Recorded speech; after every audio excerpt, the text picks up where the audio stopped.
This is Marty with Marty's Diesel, and today's video is going to be about getting the transmission quick disconnect lines out of the bottom of a radiator. Now, sometimes these little guys right here are a giant pain in the ass to get off.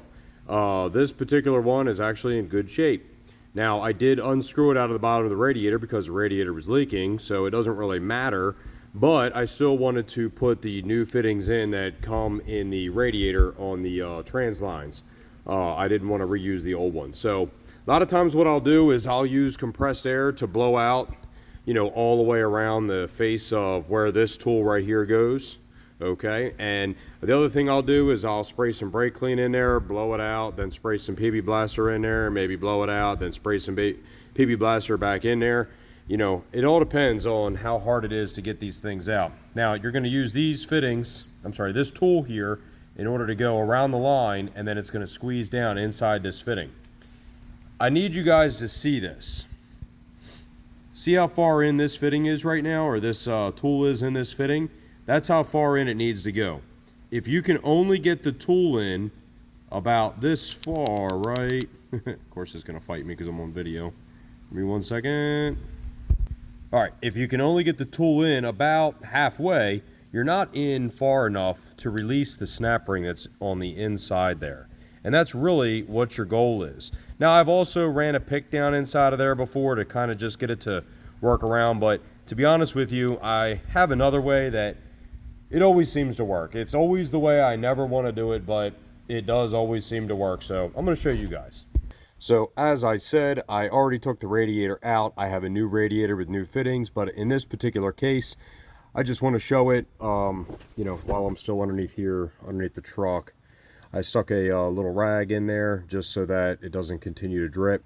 And then I take a 1-inch socket and I'll stick it on here just so that I have something to push against because it's not installed in the radiator anymore.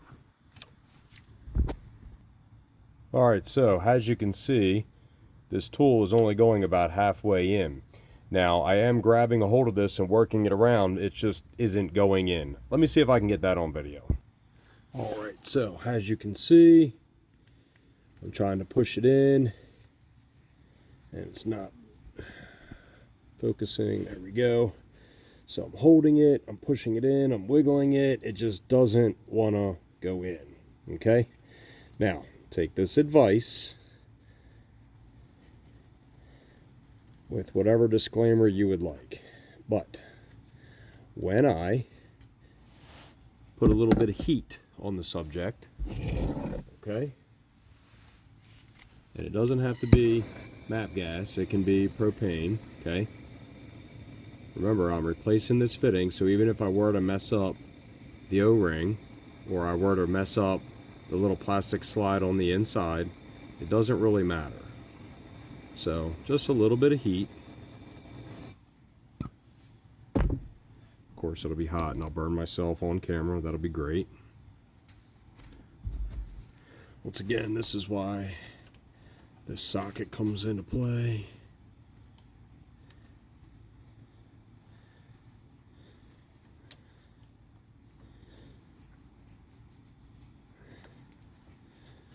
It's really difficult to do with the camera right in front of me. Let me get underneath of this thing real quick. Okay, now, let's see if I can get underneath this thing and try it again. Put this on. Wiggle, wiggle, wiggle, wiggle, wiggle. Seems like it's going in now, because I can really put some pressure on it. And there we go. There it is. It's off.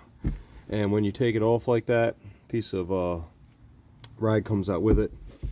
So typically, I just clean this up. A little bit of brake clean and even a little tiny bit of grease in there. When I go to put these back on, I just make sure the grease can't get inside the hole. But that makes taking those things off super easy. So hopefully that helps somebody.